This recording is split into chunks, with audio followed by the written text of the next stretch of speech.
Bismillahirrahmanirrahim. Assalamualaikum warahmatullahi ta'ala wabarakatuh. Alhamdulillahirabbil alamin wa sallallahu ala sayyidina Muhammadin wa ala alihi wa sahbihi wasallam, amma ba'du.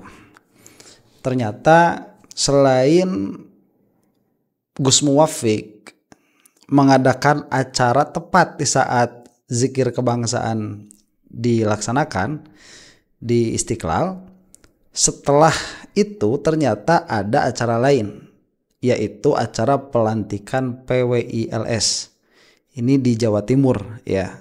Cuman nama tempat spesifiknya saya lupa. Silahkan dicari sendiri itu ya. Ada tuh di situ Zulfikar sama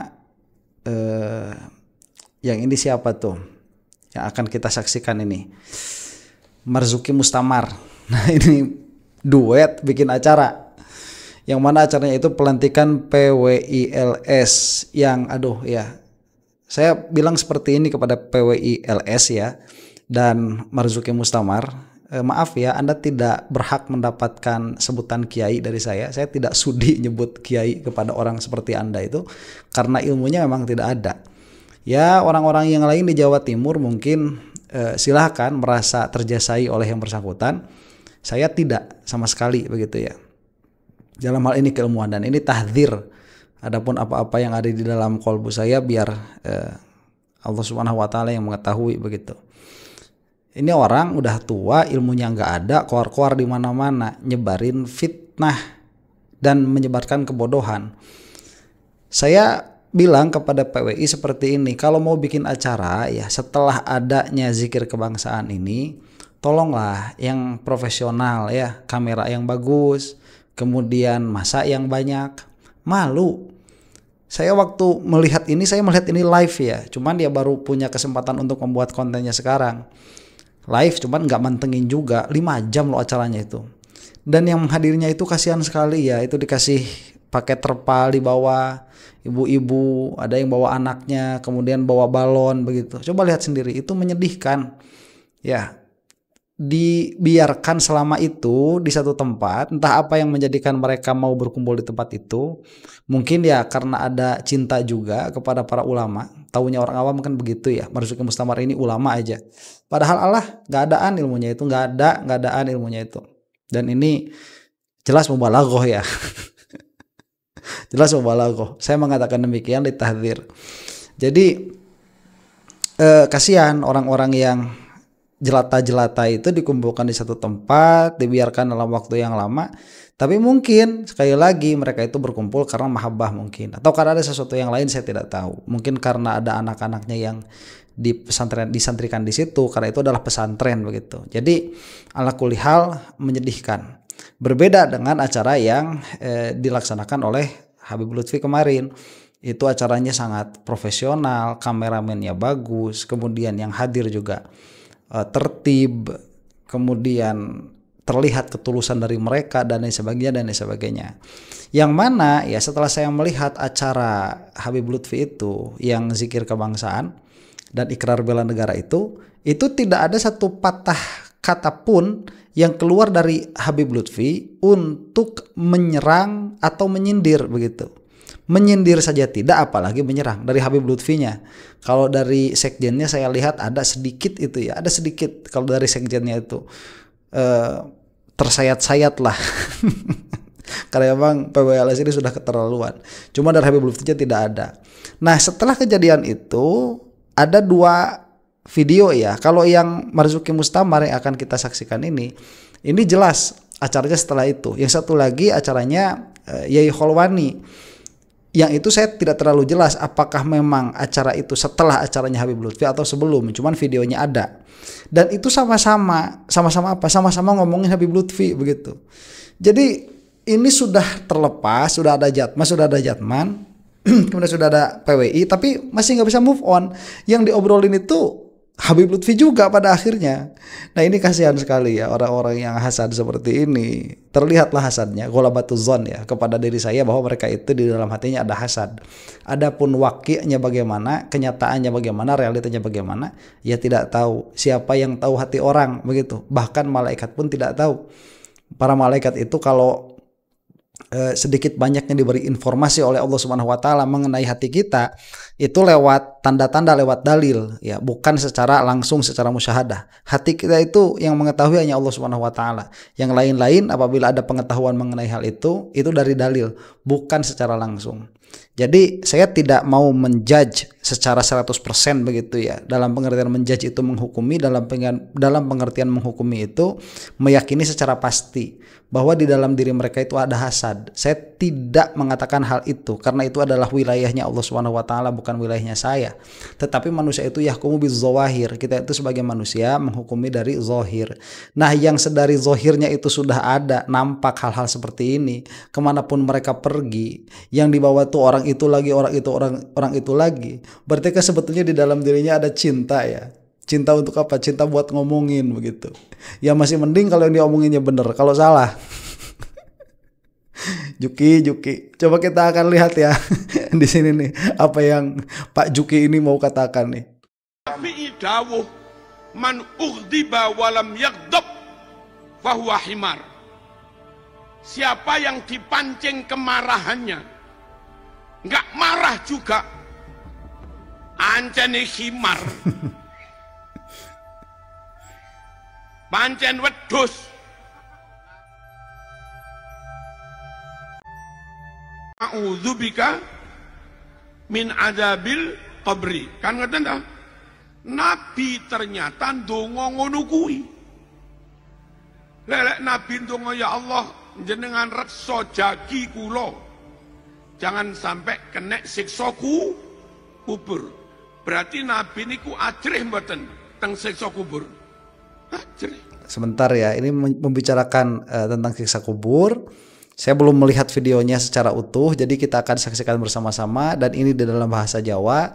Yang tidak paham bahasa Jawa, nanti di akhir ya, insya Allah saya itu kalau bahasa Jawa 90% paham.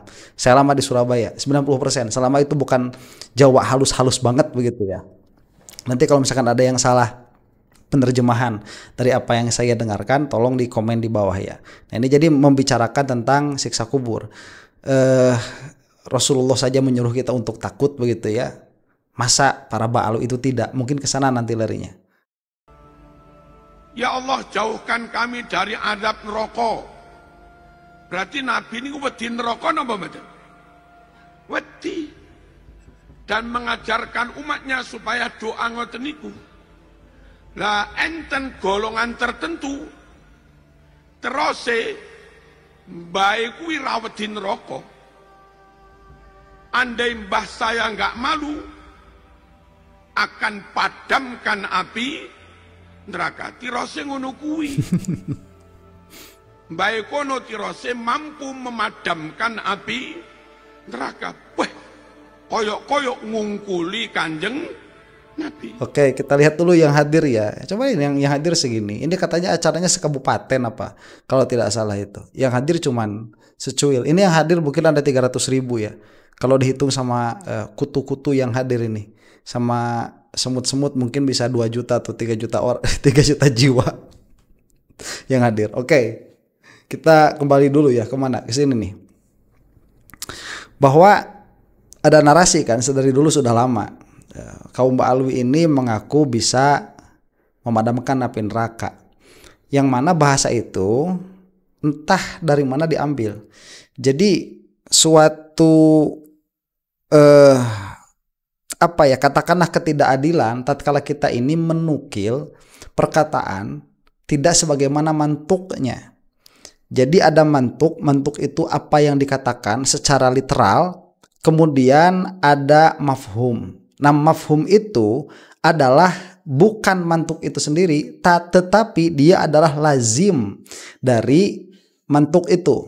Lazim dalam pengertian dia tidak bisa dilepaskan. Jadi kalau misalkan saya mengatakan sesuatu itu adalah A, maka saya mengatakan otomatis sesuatu itu bukan A begitu ya. Jadi kalau saya mengatakan sesuatu itu adalah A, berarti secara otomatis saya mengatakan sesuatu itu bukan A. Itu otomatis. Nah, tidak bisa dipisahkan. Adapun nanti ada perubahan hukum ya. Seperti misalkan berikan ini kepada Zaid, Berarti kan barang ini disuruh diberikan kepada Zaid. Itu mantuknya tuh. Nanti ada yang bisa dipaham di situ. Apa? Jangan berikan ini kepada selain Zaid. Jadi hukumnya berubah, objeknya pun berubah. Itu pun nanti bisa disebut mafhum. Nah, mafhum ini ya, terkadang orang yang tidak rapi itu tidak memiliki aturan. Jadi bukan mafhum akhirnya, tetapi apa?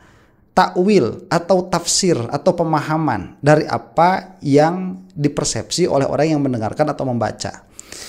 Coba nanti lihat ya, siapa yang pertama kali mengatakan bahwa Bani Ba'alwi itu bisa memadamkan api neraka? Itu dulu.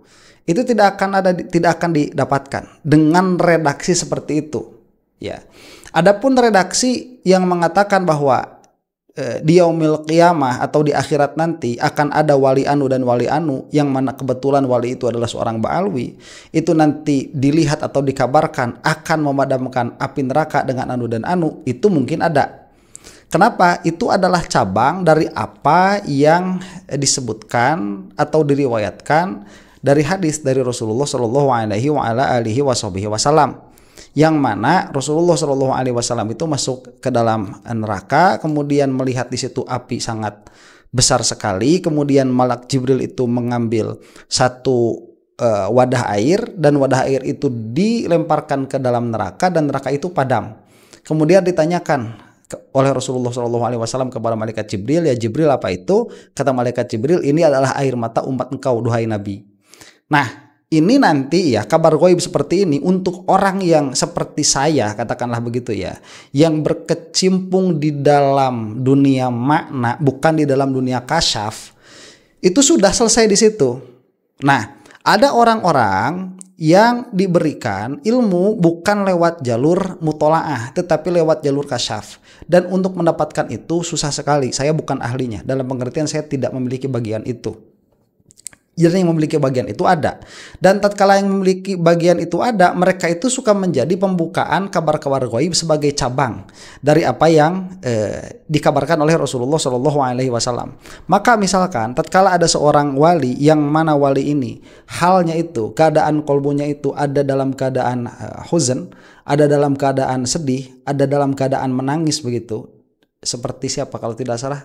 Dhunnun itu ya. Ada yang tidak pernah terlihat tertawa kecuali waktu anaknya wafat itu dalam keadaan seperti itu. Nah, ini adalah cabang, nanti dilihat oleh beberapa ulama yang memang memiliki kasyaf, orang seperti ini nanti di akhirat akan memadamkan neraka, karena itu cabang dari apa yang sudah ada. Atau misalkan seperti yang dikatakan oleh Yai Said Akil Siroj, yang mengatakan bahwa orang yang sering membaca Al-Quran itu pun bisa memadamkan api neraka. Jadi hal seperti itu ada. Nah, sangat absurd sekali tatkala si Juki ini dia malah memahami bahwa Ba'alwi mengatakan mereka itu bisa memadamkan api neraka. Itu sangat jauh sekali. Apalagi kalau ditambah tadi mengatakan bahwa Ba'alwi ini tidak takut neraka. Itu lebih aneh lagi. Dari mana narasi itu adanya? Nah, makanya sanad ini penting. Sanad itu dalam pengertian orang yang mengatakan ini pertama kali itu siapa? Ini siapa? Makanya saya sangat tertarik sekali dengan perkataannya Syekh Hamzah Yusuf yang mengatakan bahwa setiap jargon itu dia pasti ada orang pertama yang menyebutkannya. Kita tahu dulu itu pernah ramai masalah bulu mata anti badai ya. Itu yang pertama kali mengatakan sudah kita tahu siapa? Syahrini ya, princess. Inces itu ya. Itu kita tahu semua tuh. Dia yang pertama kali mencetuskan itu. Yang pertama kali mencetuskan ana khairum minhu, saya ini lebih baik daripada dia, itu siapa? Iblis. Itu sanad tuh. Dan itu bisa kita trace ya ke belakang. Pertanyaan sekarang begini, yang pertama kali mengatakan Ba'alwi tidak takut neraka itu siapa? Jangan-jangan ini cuman buatan-buatan Marzuki Mustamar begitu? Atau siapa begitu? Apakah ada? Tidak ada. Yang ada tadi mukasyafat dikabarkan, dan mukasyafat itu dikabarkan manqul, harus terlihat nukilannya. Nukilannya seperti apa? Bagaimana cara memahaminya? Kalau tidak paham, tinggalkan saja, bukan membuat fitnah, malah menjadikan narasi bahwa Ba'alwi ini orang-orang yang tidak takut neraka. Ditambah lagi bahwa Rasulullah SAW, Rasulullah saja takut neraka begitu. Nah ini harus difaham ya, takut itu ada dua, ada takut bit tobi'ah, dia takut karena tabiat, seperti kita takut kepada ular, kita takut kepada singa, itu takut karena tabiat. Ada takut yang hasil dari tafakur. Nah ini takut yang mana dulu nih? Takut yang mana dulu? Jangankan Nabi ya, jangankan Rasul, para wali pun itu sudah ada yang tidak takut kepada neraka dan tidak mau surga, itu sudah ada. Tetapi mereka tidak takut kepada neraka bukan karena mereka tidak iman, bukan. Mereka tidak menginginkan surga bukan karena mereka tidak iman. Kenapa? Karena mereka itu sampai bisa tidak menginginkan surga dan tidak takut kepada neraka karena sibuk dengan sesuatu yang lebih agung daripada itu. Siapa? Allah Subhanahu wa taala. Pada akhirnya tidak terbersit di dalam diri mereka sedikit pun mengenai seramnya neraka dan mengenai menggiurkannya surga. Memang ini satu hal yang penting yang dikatakan oleh Marzuki Mustamar, kita ini harus takut kepada neraka, betul. Kita harus menginginkan surga, betul. Karena kita ini tidak sampai, sayalah minimalnya begitu ya, tidak sampai kepada derajat yang selalu sibuk oleh Allah Subhanahu wa taala. Sehingga tatkala orang seperti saya ternyata koar-koar mengatakan saya tidak takut neraka atau tidak menginginkan surga, itu bukan karena saya mustaghilun billah, orang yang terus menerus sibuk dengan Allah Subhanahu wa taala, tapi itu menunjukkan kekurang imanan. Ini penting betul yang dikatakan Marzuki Mustamar ini, tapi jangan dibumbui dengan fitnah kepada Ba'alwi. Yang susah tuh di situ. Yang susah itu tatkala kita mendengar perkataan yang benar dicampur dengan yang salah. Kalau yang salah doang mudah itu untuk menyeleksinya, yang benar doang mudah kita menerimanya. Yang sulit itu perkataan yang baik dicampur dengan perkataan yang batil. Dan disinilah bahayanya orang seperti Mang Juki ini. Dia itu ada ilmunya seperti si Imad. Itu bahayanya tuh di situ. Perkataan benarnya ada, tetapi dicampur dengan yang salahnya. Kemudian yang dibesarkannya yang salahnya, bukan yang benarnya. Nanti yang akan dibesarkan di sini apa? Yang akan dibesarkan di sini kisah-kisah yang dianggap khurafat dari Ba'alwi. Itu yang dibesarkannya. Kenapa tidak yang dibesarkannya itu takut kepada neraka dan merindukan surga? Kenapa tidak itu yang diperlebar pembahasannya? Itu yang saya sesalkan, Mang Juki ya. Cobalah, Anda ini sudah tua begitu, kasihan. Mbah kami bentak malaikat mungkar nakir. Nabi wedi aja. Baik kono jarake wani bentak mungkar. Nah, ngeten iki lek meracuni pikiran umat bahaya. Sewise maksiat wani. Ra masalah wak maksiat opo engko dibentak karo guruku malaikat. Lah ngono-ngono kuwi penyimpangan. Oke, masalah membentak malaikat. Ini ada kisahnya. Yang pertama kali kita tahu dari siapa? Dari Sidna Umar. Kalau dari Nabi dulu, dari Nabi Musa ya. Malaikat Israel itu sebelum nyebut nyawa sedang mengeluarkan jurus silat itu ya. Siapa? Nabi Musa itu. Pukul kan, keluar matanya Malaikat Israel itu. Sampai ngadu kan. Sampai gak berani lagi. Oke, setelah itu kan siapa yang ada masyhur kisahnya? Sidna Umar. Tuh baca tuh di Jauharatul Tauhid, lengkap sekali tentang kisah-kisah orang-orang yang melawan malaikat itu, termasuk di dalamnya Imam Sibawayh. Jadi begini ya, tadi sekali lagi Marzuki Mustamar ini sebetulnya apa sih yang sedang berusaha dia sampaikan itu? Saya katakan seperti ini, membentak malaikat itu adalah perkara yang mumkinul wujud, mumkinul wuku', terjadinya itu mungkin secara aklan. Yang seperti ini dia bisa terjadi, bisa tidak. Karena kenapa? Karena semua penjelasan yang umum itu menerima kepada taksis. Benar, semua orang itu nanti ditanya man robbuka. Itu kan ada pengecualian kan? Kecuali siapa dan siapa dan siapa. Ada itu di situ pengecualiannya. Kemudian man nabiyuka atau madza taqulu fi hadzal rajul alladzi bu'itsa fikum. Itu kan ada semua pertanyaan-pertanyaan seperti itu. Tetapi apakah semua ditanya seperti itu? Dan kalau semua ditanya seperti itu, apakah jawaban mereka sama semua, template begitu? Itu penjelasan umumnya Pak Marzuki yang saya hormati. Bukan semua orang harus begitu. Nah, Sidna Umar itu pernah bertanya kepada Rasulullah SAW, ya Rasulullah, kalau saya mati, apakah akal saya, kesadaran saya ikut mati bersama saya, atau kesadaran saya itu tertinggal di dalam jasad saya? Kurang lebih seperti itu pertanyaannya. Dalam pengertian, apakah kalau saya mati saya itu tetap sadar membawa kesadaran yang ada sekarang atau tidak? Rasulullah SAW menjawab, bala, ya Umar, demikian adanya, begitu. Demikian adanya, bahwa tatkala kita mati itu kesadaran kita ya begini. Maka kata Sidna Umar, oh ya sudah, nanti kalau saya bertemu dengan Munkar Nakir, la unazi'ahuma begitu, atau la unazi'uhuma. Saya ini akan bermunazaah dengan mereka begitu. Saya akan melawan mereka lah kalau sekiranya mereka bertanya begitu. Dan kisah ini didengarkan oleh siapa? Didengarkan oleh Sidna Ali. Sehingga tatkala Sidna Umar itu wafat, Sidna Ali itu ingin tahu bagaimana keadaannya Sidna Umar. Dan ini masyhur, Ahlussunnah wal Jamaah ini dipakai. Ya, karena tadi ini adalah perkara yang mungkin dan ada manqul, ada nukilannya. Dikasyaflah Sidna Ali, karena Sidna Ali pun termasuk salah satu ahlul kasyaf. Tatkala dikasyaf kan bagaimana keadaannya Sidna Umar di dalam kubur itu kan malaikat ditonjok tuh sama siapa? Sidna Umar, persis dengan kejadian Nabi Musa. Ya, apakah itu khurafat? Bukan. Nah, kalau itu sah terjadi pada Nabi, maka itu sah terjadi pada wali, ya, yang besar itu pun sah terjadi pada wali yang kecil, tidak ada masalah. Nah, kemudian yang salah siapa di sini? Yang salah memang sebagian Ba'alwi itu mengucapkan kisah-kisah seperti itu tanpa ada konteks. Yang lebih salahnya lagi orang yang memotong video-video seperti itu kemudian menyebarkannya tanpa konteks. Yang lebih salah lagi Anda, hei Marzuki Mustamar, orang yang seharusnya alim, yang seharusnya memberikan penjelasan. Ini loh cara memahaminya seperti ini. Harus ada tuh memberi penjelasan, malah menebarkan fitnah, malah menebarkan kesalahpahaman. Nah, ini ketololan Anda tuh di sini, Juki ya. Nah itu Juki Stamar ya. Kesalahan Anda tuh di situ. Nah, kemudian kisah-kisah yang lain juga banyak kan. Di antaranya Imam Sibawayh, ditanya man robuka, malah nanya man apa. Begitu.